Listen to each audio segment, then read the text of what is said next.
గత 5 ఏళ్ల కాలంలో తమ బతుకులు హీనంగా మారాయని విశాఖలోని పారిశుద్ధ్య కార్మికులు చెబుతున్నారు. కొన్నేళ్లుగా పారిశుద్ధ్య కార్మికులుగా పనిచేస్తుండటంతో ఆరోగ్య సమస్యలు ఎక్కువగా ఉన్నాయని వాపోతున్నారు. వేతనాలు పెంచమని సుప్రీంకోర్టు ఆదేశించిన 22 నెలలుగా ప్రభుత్వం బకాయిలు చెల్లించలేదని ఆవేదన వ్యక్తం చేస్తున్నారు.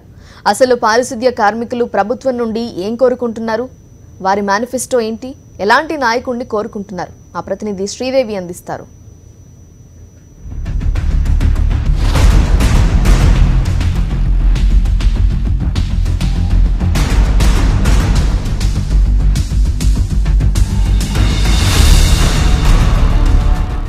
ఈసారి కూడా ఎన్నికల్లో రాజకీయ పార్టీ నేతలు మరి ప్రజల వద్దకు వస్తారు. అలాగే అనేక మంది అసంఘటిత కార్మిక రంగంలో పనిచేస్తున్నటువంటి కార్మికుల వద్దకు రావడానికి కూడా సిద్ధపడుతూ ఉంటారు.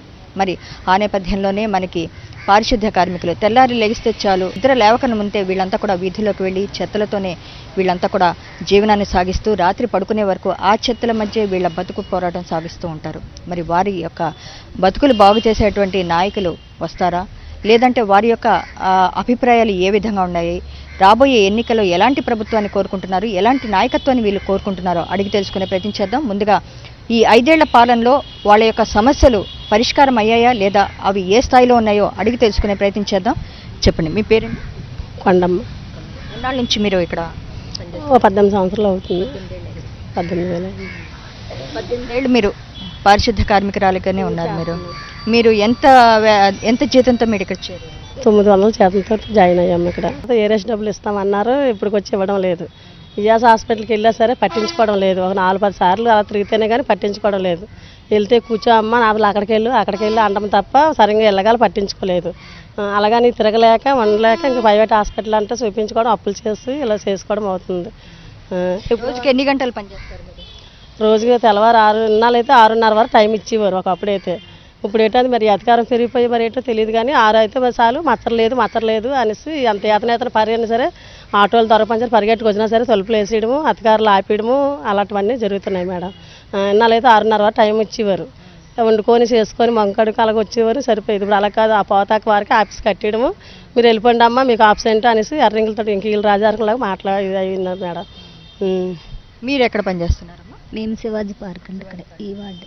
మీకు ఎలాంటి సమస్య, 5 ఏళ్లలో ఎలాంటి సమస్యలు ఏమైనా తీరాయి? మీకు ఎలాంటి సమస్యలు ఉన్నాయి? సమస్యలు అంటే ఏం తీరలేదండి. మరి మేము కూడా అలాగే 900 కాడి నుంచి జాయిన్ అయ్యాము. మాకు కూడా ఇప్పుడు 18 సంవత్సరాలు ఇందులో జాయిన్ అయ్యి మరి జీతాలు 18,000 నుంచి ఇస్తున్నారు. మరి ఏరిస్ డబ్బులు రాలేదు, ఏమీ రాలేదండి. మరి 6:30 వరకు ఇన్నాళ్ళు మచ్చరేసేవారు, ఒక అడుగు లేట్ అయినా సరే పంపించేవారు. ఇప్పుడు అది అలాగే ఏమి లేదండి. 5:30కి రావాలి, 6 గంటలకి క్లోజ్ చేసేస్తున్నారు. మరి దూరభారం నుంచి రావాలంటే మరి అవ్వదు కదండి. కొంచెం ఒక్క రవ్వైనా లేట్ అయితే పంపించేస్తున్నారు. అదండి మా సమస్యలు. ఇప్పుడు పొద్దున్న లేచిన దగ్గర నుంచి చెత్తతోనే మీరు జీవనాన్ని సాగిస్తుంటారు. ఎలా ఉంటుంది మీకంతా అక్కడ? మామూలుగా మనం దగ్గరికి వెళ్తేనే ముక్కు మూసుకునేటువంటి పరిస్థితి. ఉప్పుతోటైనా చేయడం తప్పలేదు, మా కడుపులు నింపటం లేదు. ఈ ప్రభుత్వం వచ్చి మా గురించి పట్టింపు చేసుకోరు. మంచిలు అడిగినా వాటర్లో ఇవ్వటం లేదు, గలీలలో ఇవ్వటం లేదు. మీరు ఎందుకు ఇవ్వాలా? మీకు కంపు మీరు వస్తే బాత్రూంలో డొక్కులో నీళ్లు తీసేస్తారు మాకు ప్రభుత్వం. వర్షం వచ్చినా సరే అలాగ వర్షంలోనే ఉండాలి. ఒక షెల్టర్ లేదు, ఏమి లేదు. ఓ బాత్రూమ్ కానీ వాటర్ కానీ ఏమి లేదు. అలాగే ఉంటే డబ్బులెట్టు కొనుక్కోవడమే ప్యాకెట్, నాకపోతే లేదు. ఏదైనా రోగం వస్తే ఎక్కడ చూపించు? ప్రైవేట్ హాస్పిటల్కి వెళ్తున్నాం. అర్జెంట్ ఇప్పుడు ఏదో జ్వరం వచ్చిందనుకో, ఈ హాస్పిటల్ తిరగలేక మేము ప్రైవేట్గా మరి మా వచ్చిన కూలితోనే మేము చూపించుకుంటున్నాం మేడం. మేము జీతం కూడా చాలా జీతం మేడం. మేము దూరం నుంచి మధురవాడ నుంచి వస్తున్నాం. బస్సులు తీసుకొని బస్సు దొరకపోతే ఆటోలన్నీ రావడం ఇది చాలట్లేదు. జీతాలు 18,000 చేస్తని చెప్పి మన ప్రభుత్వం అస్సలు జీతాలు చేయలేదు మేడం. ఏరియస్ ఇస్తానన్నారు, ఏరియస్ లేదు. చాలా ఇబ్బంది పడుతున్నాం. మాకు జీతాలు చాలట్లేదు మేడం. ప్రభుత్వం ఇప్పుడు ఉన్న ప్రభుత్వం అయితే మాకు ఏ ప్రయోజనం లేదు మేడం. మాకు యూనిఫామ్ కూడా సరైనది లేదు మేడం. ఒకరికి ఉంటే ఒక లేని సైడ్లో ఉన్నాం మేడం. ఎన్ని యూనిఫామ్లు ఇస్తారమ్మా మీకు? అంటే ఇలాంటి జాకెట్లు మీకు ఒకటే ఇచ్చారండి. ఆ రోజు ఇచ్చినవి ఇప్పుడు వచ్చి ఇంక లేదు. మూతిగుడ్లు అన్ని, చేతి బ్లౌజులు అన్నీ ఒకసారి ఇచ్చారంతే. ఇంకేమి చెప్పులు ఇస్తాం, సబ్బులు ఇస్తాం, నూనెలు ఇస్తాం, బట్టలు ఇస్తాం అన్నారు. అవి ఏమి లేవు. ఇప్పుడు పనిలో జాయిన్ అయ్యి 20 సంవత్సరాల నుంచి చేస్తున్నాం. కనీస వేతనం మేము అడిగాం, 18,000 జీతం అడిగాం. 18,000 జీతం కాదు కదా, మన ధర్నాలు పోరాటాలు చేసినా 18,000 జీతం ఇస్తానని హామీ ఇచ్చాడు. 2016లో 11,000 పెంచాడు. మేము 800 900 చేసేవారు. 1100 16 రోజులు స్ట్రైక్ చేస్తే 16 రోజులకి 1100 పెంచాడు. 1000 రూపాయలు మళ్ళీ ఇస్తానని చెప్పి మనాడు దాకా ఇవ్వలేదు. మొన్న మళ్ళీ మేము 5 రోజులు 13 రోజులు స్ట్రైక్ చేస్తే ఆ 13 రోజులకి 1000 రూపాయలు కలిపాడు. కలిపిన తర్వాత మేము అడిగిన హామీ ఏంటంటే 18,000 అడిగాం. కనీస వేతనం 18,000 ఉండాలి. ఆ 18,000కి మాకు సాలట్లేదండి. ఇప్పుడు 12,000కి సాలలేదు. ఎందుకంటే పిల్లలు చదివించుకోవాలి, స్కూల్ ఫీజులు, ఇంట్లో ఖర్చులు, తర్వాత భర్తని చూసుకోవాలి, ఇల్లు గడుపుకోవాలి. సొంత ఇల్లు కాదు, అద్దిల్లు సొంతలు లేక చాలామంది బాధపడుతున్నాం. ఎందుకంటే ఇచ్చిన 12,000 జీతానికి తిండి తింటామా, అద్దె కట్టుకుంటామా, పిల్లలే చదివించుకుంటామా, ఎన్నో ఇబ్బందులు పడుతున్నాం. అక్కడ వారం రోజులు అవుతుంది, నీరు కారుతుంది అని చెప్పాను సూపర్వైజర్కి. చెప్తేమో శుక్రవారం రోజు, ఆ రోజు శనివారం సెలవు చెప్తేమో అతను అన్నాడు మాకే అవ్వలేదు, మీకు ఎలాగ వస్తుంది అని చెప్పాడు. అయితే ఆ రోజు తీశాడు. శనివారం రోజు 6 గంటలకే ఇది జరిగింది. 9 గంటలకే సర్వ్ వచ్చింది నాకు. అంతవరకే ఇది లేదు. అయితే హాస్పిటల్లో అన్నారు ఏటైందమ్మా వేరే ప్రైవేట్ హాస్పిటల్కి వెళ్ళిపోమన్నారు. అక్కడికి వెళ్తే 3,000 అడిగారు. సరే ఇది వచ్చాను. హాస్పిటల్కి వెళ్ళిన తర్వాత ఇక్కడ హనుమత బంక ఉంది, అక్కడికి వెళ్ళాను. అక్కడ వెళ్తే క్యానింగ్ తీసుకుని రా అమ్మా అన్నారు. 2 క్యానింగ్ రాశాడు. 6,800 2 క్యానింగ్ తీసాను. తర్వాత ఇంకొక క్యానింగ్ తీసుకురామన్నారు. అదే ఒక 400. తర్వాత రక్త పరీక్షలు చేయమన్నారు. అదొక 1,600. అవి అన్నీ చేసి 20,000 ఖర్చు అయిపోయింది నాకు. మళ్ళీ ఎప్పుడు వెళ్తేమో ఇంకా 2 నెలల టైం ఇచ్చారు. అంతవరకు చెప్పలేము. ఇలా రక్తం గుడి కట్టించింది, 2 నరాలు తెగిపోయింది అన్నారు. ఎందుకు ఇలాగ నీకు ఎందుకైంది? పనిలోనేనా ఇదంతా? పనిలోనే, ఎప్పుడు అవలేదు.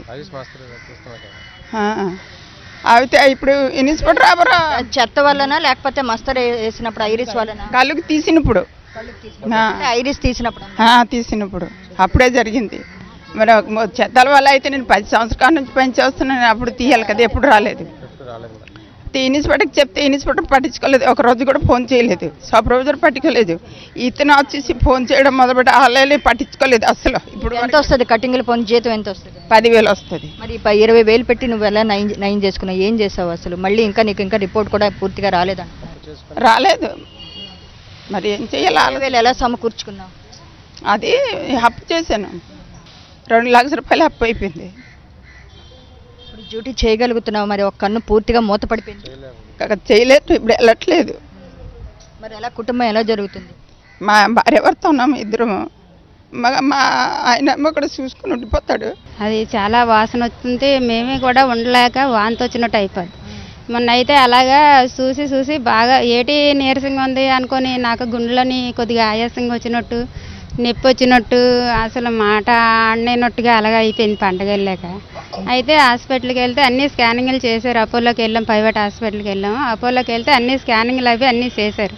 చేసిన తర్వాత ఏమి లేదు, యాంజియోగ్రామ్ చేయాలన్నారు. అది చేయాలనగానే మేము కొంచెం డబ్బులు గురుండి వెనకపడ్డాం మేడం. మాకు నెలకి పిఎఫ్ కటింగ్ అవుతుంది మేడం.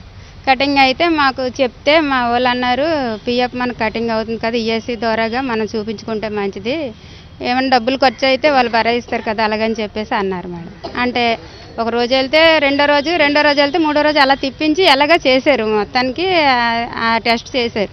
చేసిన తర్వాత అన్నీ ఈసీజీలు అన్నీ అడ్డమాలి చేశారు. గుండె నొప్పికి అన్నీ చూశారు, అన్నీ బాగానే ఉన్నాయని చెప్పేసి అన్నారు. మరి దేనివల్ల వస్తుంది అనేది ప్రాబ్లం తెలియలేదు మేడం. మాకైతే ఆ కొంపు వల్ల కొంచెం చాలా ఎక్కువ వస్తుందో అనుకుంటాం. అలాగని ఈఎస్సీలోకి వెళ్తే చేస్తున్నాం మేడం. ఒక 20 సంవత్సరాలు పెట్టి చేస్తున్నాం మేడం. అవి మాకు ఈఎస్సీ ద్వారా మాత్రలు అవి అడిగినా సరే వాళ్ళు లేవంటే మేము 300 రూపాయలు అవుతుంది మేడం, వారానికే వస్తాయి ఈ మాత్రలు. మేము ఇలా వారం మేము కొనుక్కోవడమే. ఎన్నాళ్ళ నుంచి పనిచేస్తున్నాం? 5 సంవత్సరాలు. ఎలా ఉన్నాయి మీ సమస్యలు? ఏంటున్నాయి ఈ 5 ఏళ్లలో? ఎలాంటి సమస్యలు మీరు ఎదుర్కొంటున్నారు? సుమారుగా మీరంతా కూడా దాదాపు 10 ఏళ్ల పైబడే మీరున్నారు. కాలు చెప్పులు ఇస్తానని 2 సంవత్సరాలు అయింది. సైజు రాసుకోనరు. కాలు చెప్పులు లేవు, చేతికి గౌజులు లేవు, మూతుకి ఇవి ఇస్తాను రవ్వి లేవు. ఏమనంటే కాలాలు పొంగిపోతే బురదలో దించి చేతులతో ఎత్తమంటారు. సరైన గంపలు లేవు, బళ్ళు లేవు. చీపురు గట్ట 3 నెలలు ఇద్దరు పంచుకోవాలి. ఒక చీపురు ఇస్తాను, 3 నెలలు పంచుకోవాలి. తుడితే చూడండి అమ్మ నాకు కొనుక్కోండి అమ్ముతాను ఏమని అడిగితే. చీపుర్లు అవి ఏమి. చెప్పండి, ఎన్నాళ్ళ నుంచి పనిచేస్తున్నారు? నేను 10 సంవత్సరాలు బట్టి చేస్తున్నామ్మా. నా వయసు 15 సంవత్సరాల కంటే పనిచేస్తున్నాను. కానీ గడ్డలో ఆటలో బాగా దింపుతున్నాను. కానీ మాకు గాజు బెంకులు కూర్చున్న సూదులు కూర్చొని ఎవరో పట్టించుకునే పరిస్థితులు లేరు. ఏమన్నా ఒక అతను కుర్రోడు అయితే గడ్డలో పడిపోయినా సరే అతను పట్టించుకుని ఏమైనా ఒక రోజు అలా కలపండి సార్ అంటే కలపరు చేయరు. ఏమనంటే నేను గడ్డలో దిగిపోయామనుకోండి, గడ్డలో దిగిపోయినా సరే నీకు ఆబ్సెంట్ వేసేస్తే నువ్వు ఇంటికి వెళ్ళిపోమని అధికారులు అది ఆ మాట అంటున్నారండి. మరి వారానికి ఒక సెలవు అయినా సరే వారం అంతా కష్టపడతాం, వారం అంతా కష్టపడినా సరే ఒక్కరోజైనా సెలవు ఉండదు. ఏమనంటే 2 పూటలని రిక్వెస్ట్ చేశారు. రిక్వెస్ట్ చేసినా సరే మాకు ఆయన బ్లౌజులు వేసుకున్నా సరే ఒక జత ఇచ్చారు కాబట్టి ఒక జత సిరిపోయినా సరే మరి ఇంకో బ్లౌజ్ని అడిగినా సరే అధికారులు మా ఇవ్వనని ఇస్తున్నారు. ఎన్నాళ్ళు వస్తుందమ్మా ఈ జాకెట్? ఎన్ని నెలలు వస్తుందండి? 3 నెలలు 4 నెలలు వస్తుంది. చెమటెక్కిపోయినా సరే వేసుకోవాలా. గడ్డలో మనం దిగా మేడం, గడ్డలో మనం దిగితే గడ్డలో కొయ్యం చనిపోవలసిందే. నీరు వచ్చింది మేడం, నీరు వచ్చేస్తే అంత చివరి వరకు కొట్టుకెళ్ళిపోయాడు. ఇన్స్పెక్టర్ గారు చెప్తే సస్తా చావండి, మాకేంటి మీ ఉద్యోగం మీరు చేయండి, మీరు చెయ్యిపోతే మీరు తాపి పనికి వెళ్ళిపోండి, అది వెళ్ళి మీరు కమిషనర్తో మాట్లాడి మాకు సంబంధం లేదు, మీరు ఎలా చేస్తే మీరు అలా చేయండి. మాకు ఈ ప్రభుత్వం అస్సలు ఏ సమస్యలు తీర్చలేదండి. వచ్చి రాబోయే మరి ఎన్నికలు బట్టి మాకు ఎవరికి వస్తారో వాళ్ళ బట్టి మేము సమస్యలు నిర్వహించుకొని ఇప్పుడు ప్రభుత్వం మాత్రం లేదు.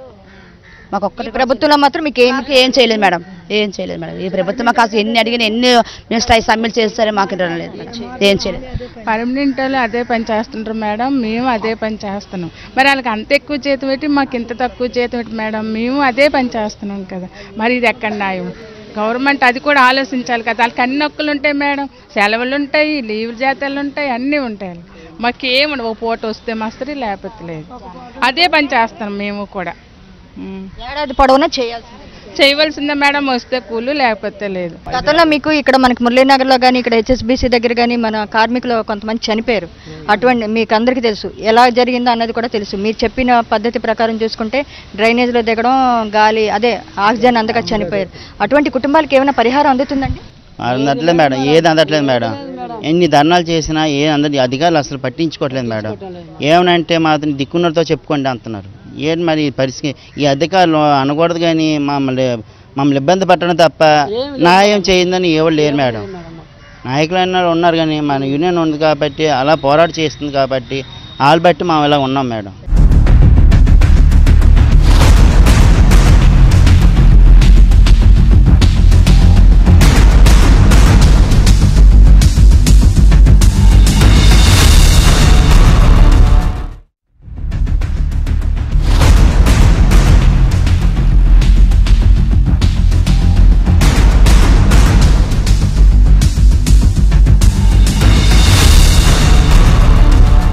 అలాగే కొంతమంది కార్మిక సంఘ నేతలు కూడా ఉన్నారు.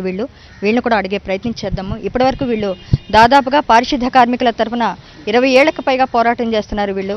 సో ఈ పోరాట ఫలితంగా వీళ్ళకి ఏమైనా ముందుగా మనం ఇప్పటికిప్పుడు చూసుకుంటే ఈ 5 ఏళ్ల ప్రభుత్వంలో ఏమైనా జరిగిందా లేదా అడిగి తెలుసుకునే ప్రయత్నం చేద్దాం. మీ పేరండి? నా పేరు నూకరాజు అండి.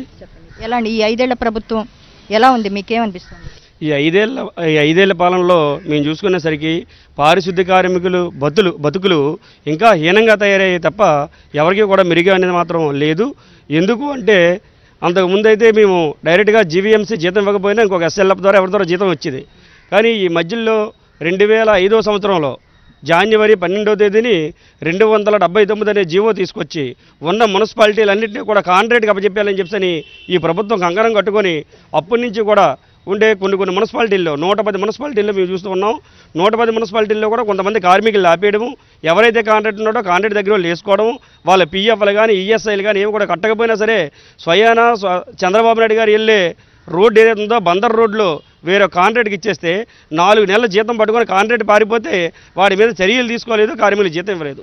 అలాంటి పరిస్థితి ఈ యొక్క ప్రభుత్వం ఏర్పడిన తర్వాత జరిగింది. తర్వాత ఎన్నికల్లో వచ్చేటప్పుడు మాత్రం ప్రతి ఒక్కరికి కాంట్రాక్ట్ కార్మికులందరినీ రెగ్యులర్ చేస్తారన్నారు. కాబట్టి నిజంగా రెగ్యులర్ అవుతామేమో అని చెప్పని మేము ఆ టైంలో ఓట్లు వేయడం కానీ ఇవన్నీ కూడా చేసాం. కానీ ఆ రోజు నుంచి చూస్తే ఈ రోజు వరకు కూడా అదే కంపు అదే రంపు అందులోనే పనిచేస్తున్నాం. ఏ ఒక్కడికి పర్మనెంట్ అవ్వలేదు కాదు కదా, ఎవరిని కూడా టైం స్కేల్ చేసిన పాపని కూడా పోలేదు. కాబట్టి ఇప్పుడు కూడా మేము ఆలోచించేది ఒకటే, మా కోసం ఎవరైతే ఆలోచిస్తారో, మా కోసం ఎన్నికల్లో ఎవరైతే వాగ్దానం ఇస్తారో, వాగ్దానం ఇచ్చి మర్చిపోవడం కాదు, ఎవరైతే పని చేసి చూపిస్తారో వాళ్ళకే మేము కూడా ఓటు వేయాలని కూడా మేము ఇప్పుడు నిర్ణయం చేసుకుంటాం. నిజంగా నువ్వు చట్టాల మీద గౌరవం ఉంటే ఇప్పుడు చెప్తూ ఉంటారు మోడీ గారు వచ్చారు కాబట్టి మోడీ గారు ఇచ్చిన హామీలన్నీ వెనక్కి తీసుకుంటారు, మరి మీరేం చేస్తారని చెప్పి మేము అడుగుతున్నాం. మోడీ గారు తిట్టడమే కాదు, మీరు ఈ రాష్ట్రంలో ఉన్నారు కాబట్టి ఈ రాష్ట్రంలో ఉన్న కార్మిక వర్గానికి మీరేం చేస్తారు? ఎన్నికల్లో ఇచ్చారే పర్మనెంట్ చేస్తామని, ఎవరైనా పర్మనెంట్ చేస్తారో చూపించండి. కాబట్టి విజయనగరంలో నిన్నగాక మనం చూస్తూ ఉన్నాం 8 నెలల నుండి 8 మంది కార్మికులందరూ కలిసి వాళ్ళు పోషించుకుంటున్నారు. ఎందుకు? ఈ చంద్రబాబు నాయుడు గారు 279 జీవో ప్రకారంగా అక్కడ ఉండే కాంట్రాక్ట్ ఇచ్చారు. కాంట్రాక్ట్ ఇచ్చిన తర్వాత కాంట్రాక్ట్ ఏం చేశారంటే ఈ 8 మంది కార్మికుల యొక్క సమస్యలు వస్తే ఈ సమస్యల మీద మాట్లాడుతున్నారు కాబట్టి 8 మంది పనిలోకి తీసేయండి. 8 మంది పనిలో తీసేస్తే నారాయణ గారి దగ్గరికి వెళ్ళాం, ప్రిన్సిపల్ సెక్రటరీ గారి దగ్గరికి వెళ్ళాం, కనబాబు గారి దగ్గరికి వెళ్ళాం. వీళ్ళందరూ పెట్టుకోండి అని చెప్పినా సరే మాత్రం అక్కడ ఉండే పాలకవర్గం వాళ్ళ పనిలో పెట్టుకోలేదు. ఈ 8 మంది కుటుంబాలు కూడా ఈరోజు రోడ్డు మీద పడిపోయాయి. చంద్రబాబు నాయుడు గారు చెప్పారు, బాబు మీకు జాబ్ కావాలంటే బాబు రావాలి. మరి 8 మంది పరిస్థితి ఏంటి? మరి బాబు వచ్చారు, జాబులేంటి?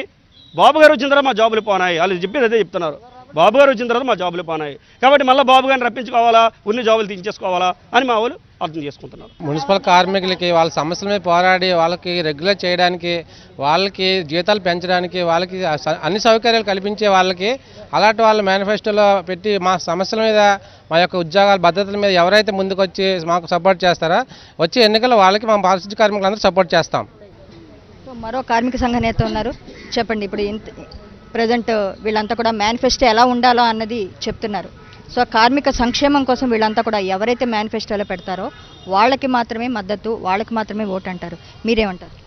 మాకైతే ప్రస్తుతానికైతే 142 జీవో సందర్భంగా మాకు ఎవరైతే మినిమం టైం స్కేల్ చేస్తారో, ఏ గవర్నమెంట్ అయితే మా కార్మికుల్ని పారిశుద్ధ్య కార్మికులుగా ఎలాగైతే గుర్తించి మాకు 142 జీవోను అమలు చేసి పర్మిట్ చేయవసరం మా టైం స్కేల్ ఇచ్చి కనీసం మమ్మల్ని పారిశుద్ధ్య కార్మికులు ఎంత ఇబ్బంది పడి మురుకులో చెత్తలా ఎత్తుతుంటే మమ్మల్ని ఒకసారి బానిస బతుకుల్లా చూడకుండా మమ్మల్ని ఒక కార్మికులుగా చేసి మమ్మల్ని ఎవరైతే 279 జీవో వెనక్కి తీసుకొని ఆ విధంగా మన మనుషులుగా చూస్తే మాత్రం వాళ్ళకి మాత్రమే పట్టం కట్టడాలని చెప్పి మా కార్మికులందరూ నిర్ణయించుకోవడం జరిగింది. 5 రూపాయలు ఎలాగుందంటమ్మా, మా బాటిల్ ఎవరూ చూడరు.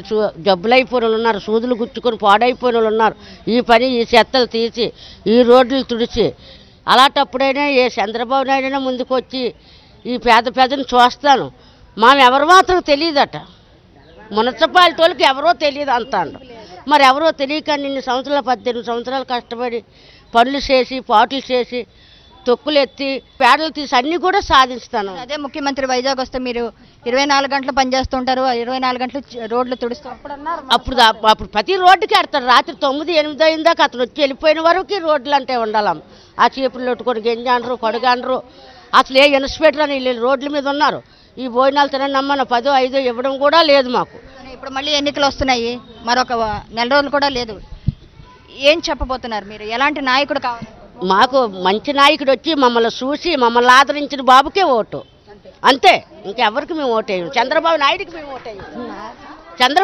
మేము ఓటేయము.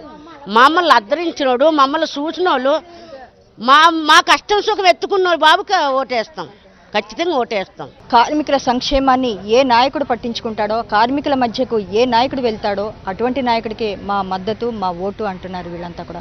మొత్తానికి 5 ఏళ్ల పాలనలో వాళ్ళ సమస్యలు ఎటు పరిష్కారం కాలేదు, కనీసం అందాల్సినటువంటి బకాయిలు కూడా 1.5 కాలంగా అందలేదు అన్నటువంటి విషయాన్ని తెలిసింది. ముఖ్యంగా వీళ్ళకి అనారోగ్యం అనేది వెంటాడుతోంది. అనారోగ్యాన్ని పట్టించుకునేటువంటి హాస్పిటల్ లేవు.